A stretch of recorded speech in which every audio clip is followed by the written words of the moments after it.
A Ukrainian woman named Irina Zarutska was stabbed to death by a man named Carlos Brown in Charlotte, North Carolina on a train.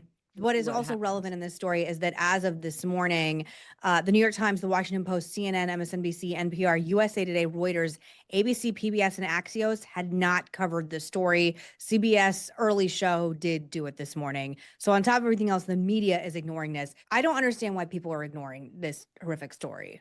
Well, I kind of do. It's very inconvenient for a lot of the narratives that they want and the narratives that they have been wedded to and invested in and shoving down our throats, especially since 2020. I think it's undeniable that the racial dynamic was not of interest to a lot of people in the so-called news media. I think in this case, the answer is about race. I think if you had a white person on camera like that stabbing a black person to death on a train in this horrible way, I don't think it would have been scrupulously avoided by certain media outlets the way that it was, because it would feed into a narrative that they believe strongly in, and therefore they would lean into it, as opposed to something that's inconvenient for that narrative and therefore is like, oh, well, let's just nothing to see here. Let's sweep that under the rug. Local story, small local story. Very sad, but we don't need to talk about it nationally. It's a lot of, I think, media bias boils down to journalistic crimes of omission,